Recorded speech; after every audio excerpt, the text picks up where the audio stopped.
Hello, everyone, and welcome to another episode of the Financial Advisors Want to Know podcast. I'm Catherine Tindall, and today I have with me Dr. Joshua Wilson. He is an award-winning wealth advisor, former RIA CEO. He's got a PhD in behavioral finance, which is going to be a big part of our conversation today, and he's a growth partner for advisors in FinTechs. He applies neurobehavioral approaches to help firms connect with prospects and grow. And today's conversation, so we had a really great conversation a couple weeks ago, which prompted this podcast talking a lot about just the neuroscience of how people make decisions. But thank you for coming on today. That's my pleasure to be here. Thanks for having me. I'm excited about it. I know for a lot of the advisors that I talk to, I think in general, just running a firm, it's all about the decision making. It's really like it's all about making the right calls and then the execution. And I think for a lot of the client interactions, that's a huge component, right, of how you're stewarding the clients and shepherding them. It's helping them make the right decisions. So I'd love to dive into the topic of just what goes into making a decision on the cognitive level and things you've noticed in practice with advisors for how they should be thinking about helping their clients, helping themselves, helping employees with that process. Yeah, well, the first thing that I'd say is we really don't want to make decisions. We like to rely on decisions from the past. Our brains are inherently lazy. Okay. Yeah. And a lot of people have had some introduction to behavioral economics or behavioral finance. They're familiar with the book Thinking Fast and Slow by Kahneman and Tversky. And in that book, they use this framework of system 1 and system 2. System 1 being the more reactive and emotional, the system 2 being the more reflective and supposedly rational. Now, that's not a perfect way of thinking about these things, but it provides a good stepping off point. And the point that I'd start with is that our brains are first looking for patterns. They're designed to look for patterns. They're so good at looking for patterns that they'll find patterns where there are no patterns. Yeah. So we're looking for patterns of familiarity, things that connect us to decisions we've made in the past. Are there things we can do these, and we call them in behavioral finance heuristics, these ways in which we make decisions and ways in which we come to conclusions that keep us from having to make decisions, to actually think through things. So I like to refer to this as your conscious and your subconscious. Okay. Now, I will often, and referring to these things, I'm challenging people to think about what area of the brain is even being recruited, right? Because, and do you want someone to be in their conscious or their subconscious? And I make the case that you want both, but the timing of which one matters a lot. Yeah. Okay. So for example, if I go to your website and everything is very rational, then I'm immediately putting you into decision-making mode, and you don't feel good about making a decision yet. Okay. So when you think about this, it's first we feel in the subconscious, and that feeling is like looking for patterns, right? Is this familiar? Does it seem like it's something that I've trusted in the past? Is the face familiar? Is the voice familiar? Is there something familiar about this person? Is this decision familiar? Is it something that I can take a shortcut on? And so when you're making a decision, it's actually something you're feeling. So I like to say that the brain decides before the mind knows. And what I mean by that is your brain has made a decision. It has gone a route that it wants to go. And this is the energy saving route. And then it's trying to avoid having to go into this prefrontal cortex, the mind. That's where the decisions are made. So when we think about this, when we're thinking about this in a marketing context, for example, it's it's the fact that people already have preconceived notions and preconceived connections. This kind of gets also into, I know that one of the things we discussed at the week was the modern client journey. Is, used to when I was first starting in the industry, the people that you were prospecting to, they didn't grow up with the internet. Yeah. So they were not internet natives. I got the internet when I was 15, so I grew up with it. So your typical client 20 years ago versus your typical client now, they don't go to you to get the information. See, 20 years ago, they didn't grow up with the internet. So we had the early days of online trading. We can go to TD Ameritrade and things like that, but that was still your early adopters and mostly younger people. Nowadays, your average person grew up with the internet or got it at a relatively young age, so they don't feel the need to go to you in order to get information. Mm-hmm.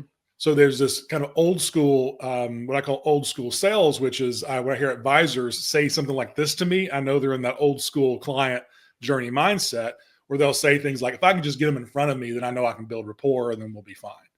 Yeah. Like, well, that's old school. That's for people that expected to go to the expert to get the information. Yeah. Nowadays, that rapport building and that credibility building and that familiarity building and that desire starts a lot earlier. Yes. So people are expecting to get to know you, to feel familiar with you, to build some sort of connection with you before they even speak with you. Yep. So when you get them into a meeting nowadays, even if you can get them into a meeting before they've had that persuasion, if you will, Mm-hmm. you're still getting them there and they still have this gap from what they're used to getting before. This gap in, I've had all this pre-work, this persuasion, this pre-familiarity, this working into my existing patterns. Mm-hmm. So when we think about making a decision, it's, okay, I want to feel about it and then I want to confirm it. And so my rational brain is what I use to confirm it. Instead, a lot of times what we're trying to do is explain the benefits to people. Yeah. And then and expect them to then get it and then feel good. That's the wrong order. Yes. Feeling comes first. Yep. Okay. Because and when you think about this, is like, what part of the brain does speech even come from? Doesn't come from the subconscious. It doesn't come from the feeling. So when I have a feeling about you and these feelings, these connections, this plasticity of if you've heard of neuroplasticity, it's the way that the brain creates pathways. Mm-hmm. So you've already going down familiar pathways when I'm thinking about you and your offering. Once you've been on that pathway a few times, you start to become familiar. You start fitting into patterns. My brain starts looking for other connections to other Mm-hmm. things it's familiar with. So the decision-making process is already happening. So by the time I actually get in front of you and talk about your business, it's much more about confirming and rationalizing. Yeah. Because Yep. your words, again, if I just start you early on and I say, why did you do X? Your brain is going to have to take a feeling and it's going to have to filter it through the cortex where the speech is and provide an explanation that makes sense to the prefrontal cortex. Mm-hmm. So it's a part of the brain that it doesn't need to make logical sense to, being filtered through a part of the brain that needs to put together a sentence. So now it needs to make sense. So we're making decisions and then we're rationalizing these decisions. When you're starting from the front here and saying, I want to help you make a decision, you're going the wrong direction because we start with the feeling and the familiarity and the connection, and then we filter that through the rationalization, and that's how we make decisions. Yeah, no, that's a really good point. And so when advisors are thinking through this because I'd like to hit this in two fronts, the marketing side of things, right? When you're talking about the persuasion and, I've heard something like people make 80% of their buying journey before they even talk to you. Like they've already figured out generally what they're looking for, checked you out, seen videos of you, they do their homework and they want to make sure it's the right fit before having that exposure of the conversation and, oh, are they going to try to persuade me, or I don't know who this person is.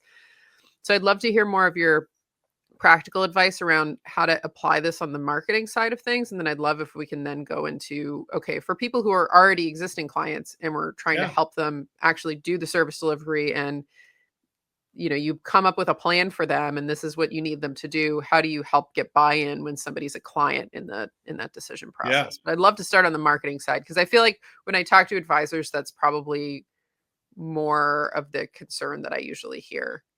Just a slight interruption in this conversation.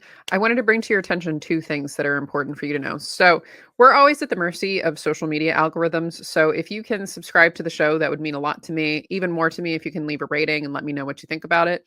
But we have a new newsletter that's coming out. It's going to be very active in 2025 that is specifically around tax issues that I'm seeing advisors face in their own practices, changes in legislations, and the pieces that I think are critically important for you to stay ahead of as an advisor with the new administration. So, nearby, wherever you're interacting with this, will be the link of how to sign up for our newsletter. Also, nearby will be the link to my LinkedIn, which is the best way to get in touch with me, learn more about what we're doing for advisors in the tax strategy and compliance work that we do, and also to get access to the various tools and interviews and things that I do, specifically designed to help you improve your practice, improve your own tax situation, etc. So let's get back to the episode, and thanks for tuning in. Yeah, absolutely. Yeah. So the first thing I'll say is there's no universal one way to do things. Okay, Yeah. so there's always going to be some flex here, and that's because that people have different psychological profiles, Hmm. right? So the thing that's going to be the most appealing to me is not necessarily going to be the most appealing to you. So Yeah. part of this really is okay. We can get 80% of it, and then the 20%, the devil really is in the details and getting in and an Yeah. advisor really getting into who are you trying to speak to? What is your doorway into this conversation? Because, for example, just because you're saying I work with airline pilots or XYZ, this is my niche or who I work with, that might be your doorway, but then you still also have spouses and things Yep. like that, right? And Yep. so these things, there will always be nuance with this, but the biggest thing is that most people starting with the right perspective. And the perspective that advisors start with is a perspective that is from talking to other advisors. And Hmm. so we tend to get in our world and we talk to each other and we build each other up and we say, well, what do you say to clients? What do you say to clients? What do you say to clients? And so then we get in our little category of advisors. Hmm. Well, I'm a fee only advisor. I'm a fiduciary advisor. And so Yeah. then we all say the same things. And 20 years ago, being a fiduciary or fee only or something like that, that was a bit of a niche. Now if they're talking to three advisors, a lot of them are saying the exact same thing, especially if they're actually doing their research on things, on stuff. Yeah. Yeah. So and starting off from this, it's number one is people are busy. They're not thinking about you. You're trying to interrupt the pattern. And so Yeah. often we're trying to put in front of them everything. And we're saying things that very much blend in together. I just did Mm. a post on LinkedIn where I asked AI to write a advisor's website, Mm. and if your viewers listen, they can go check that out. And it basically, if you go read that, it sounds 90% like every other advisor that you've heard. They use all the same Yeah. terms and all the same stuff. And so Yeah. saying all these things because you're trying to show what category you're in, but all it's doing is just blurring the waters. They care about getting what's different as quickly as possible. Yeah. So a lot of this fluff is you're trying to just get attention. The first thing you've got to do is think in terms of getting attention. That's interrupting their pattern. Hmm. So although I tell people you got to create connection, most people don't start with connection. Most Hmm. people start with, I have a pain, a problem right now. What's Yeah. the quickest way I can get some relief off of this pain and then earn the next level of interest? So when you're doing this, you've got to think in terms of get out of this mindset as I just got to get them into an appointment, because Yeah. advisors are stuck. A lot of advisors are stuck in this mindset, the old school mindset, where I go from zero to appointment. And then I Yeah. have this process of meetings. And then they find that a lot of them never make it to the second or third meeting. Yep. So that first thing you've got to be doing is think, okay, I've got to earn the attention, and then I've got to get them into a pipeline that's going to help them to, number one, believe that I can solve their problem, have some unique way of solving their problem, some unique process, some unique training, some unique experience in solving a problem that's specific to them. Hmm. Because we're out of the age of generalists. People are looking for something special, or they're looking for a relationship. If Yep. you have a relationship, you can be a generalist if you're leading with relationship. But if you're not leading with relationship, and when I say leading with a relationship, I don't mean putting on your website, we are so relationship oriented. No, I mean you've already got an existing relationship. You've got a way to create a relationship before business comes up. Yeah. Yeah. So in this process, now you've got to start dripping on them your humanity and your familiarity, because you're wanting to get them in a situation where they're seeing how you're similar, how you're connected, how they feel connected to you, how they want to work with you. Yeah. Accident years ago when I was a rainmaker for a firm, and I started noticing that people that were closing business with me would either before they beginning of the meeting or sometimes at the end after they'd already signed up, they would tell me they Googled me. Mm-hmm. And this was way before I had videos and things like that online. But I figured out if they told me that they Googled me and they found this graduation speech that I gave in college and they read that graduation speech, they were going to close. Yeah.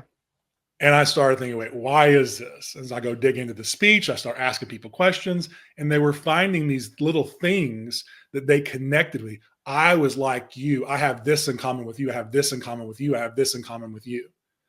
And I would even find that people that I had no idea wouldn't have thought on the surface that they would be the person that connected.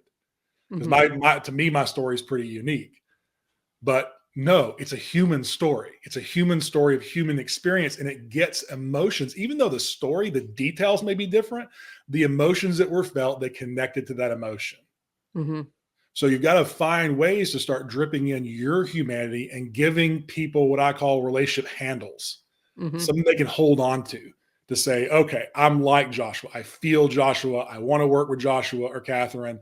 And then you start having to kind of go back and forth between credibility, other social proof, things like that, but also continue to go back and forth to that humanity and that connection. Because the goal is, by the time they're speaking to you, they should be familiar with you. They should feel some kinship to you, some connection with you to where they desire to work with you.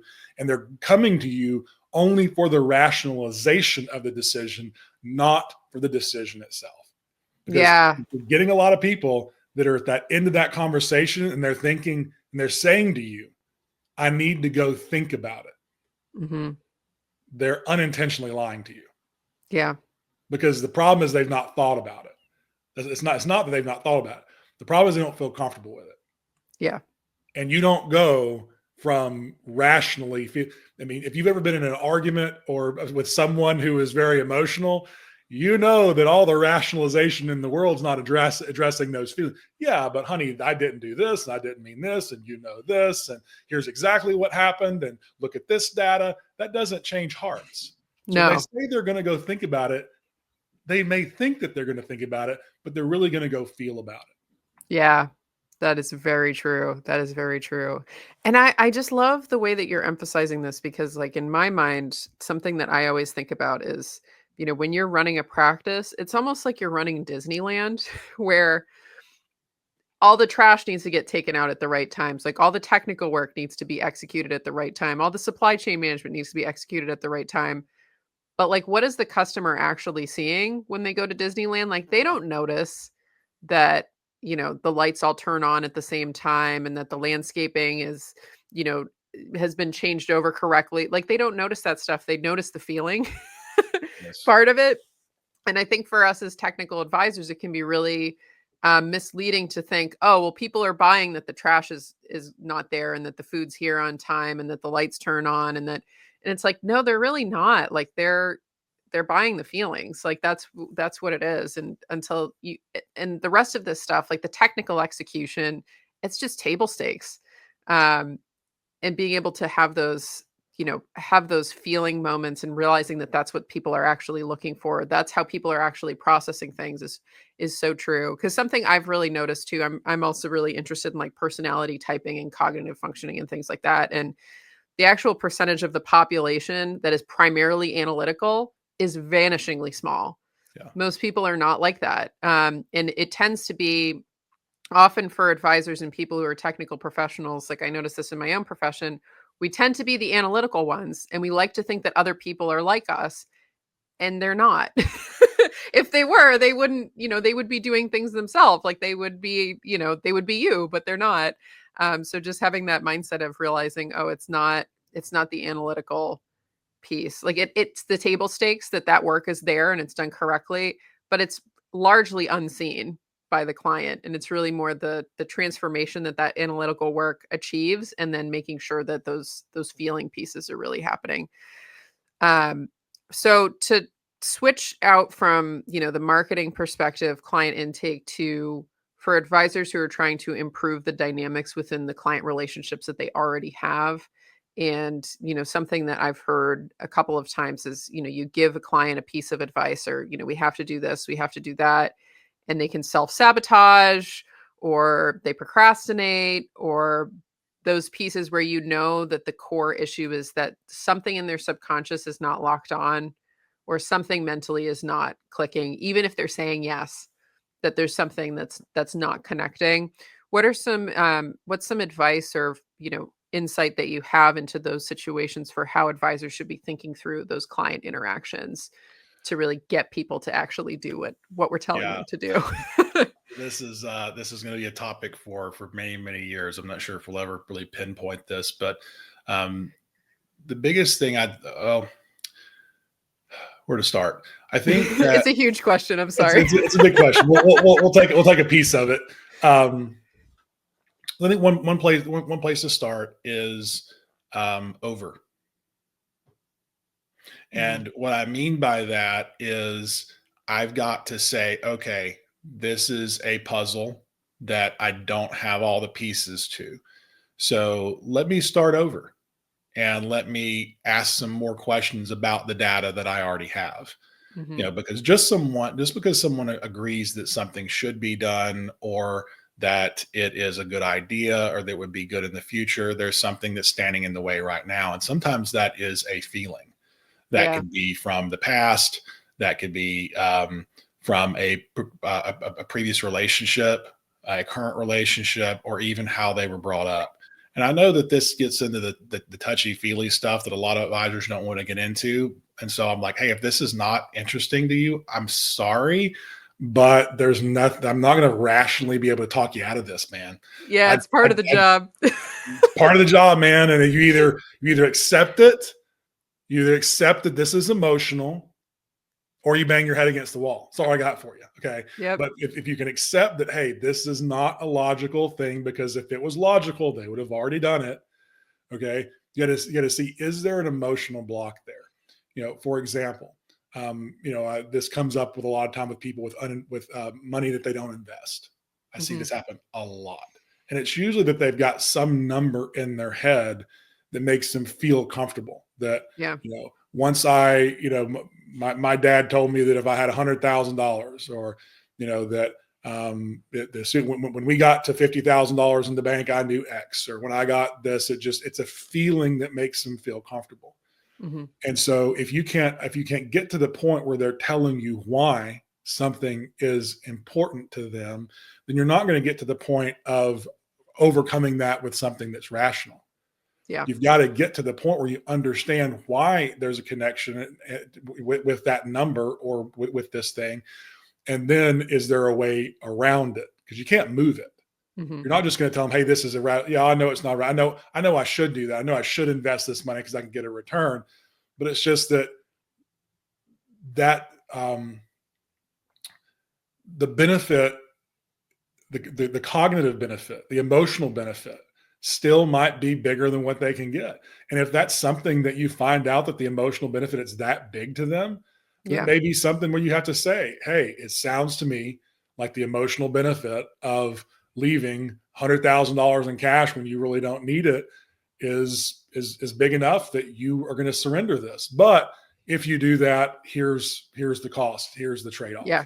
Yep. And is there a way that we can reframe this in this situation? If you can get them to the point where they're saying, yeah, okay, maybe I shouldn't do that. Can you reframe it to the point of, okay, can we get safety, the feeling of safety, from something else? Yes. Because this definition of safety is no longer serving you. Yep. And as someone who who grew up very modestly with money. I've had to look at some of my attitudes towards money and say, I see why this served me when I was 18 and when I was 25, and especially when I was 15, you know, things, but it doesn't serve me anymore. And Yeah. so I've got to consciously change um, how I'm attaching facts to emotions. Mhm. But you know, the how long someone's been stuck in this is going to have a real impact on this. So yeah. Yeah, absolutely. So for advisors who are interested in learning more about the work that you do and going deeper into your world, what's the best way for them to find you? Yeah, so I'm pretty available on LinkedIn. That's the best place to find me right now. Just search for Dr. Joshua Wilson, or maybe you'll put that in the show notes. I'm also on YouTube, and I'm starting to get a little more into to social media. So I have quite a bit planned for social media for 2025. But best place to get me is LinkedIn. I post there pretty frequently some ideas and best practices around sales and marketing, but especially with an emphasis on neurobehavioral finance, that way that our brains and behaviors impact, and kind of thinking ahead of things and trying to help advisors to plan and tactically improve. Yeah, I love that. So for listeners, I'll post nearby wherever you're interacting with this how to get in touch with Dr. Joshua. Thank you so much for coming on the show today. Great conversation. This has been a pleasure. Thank you.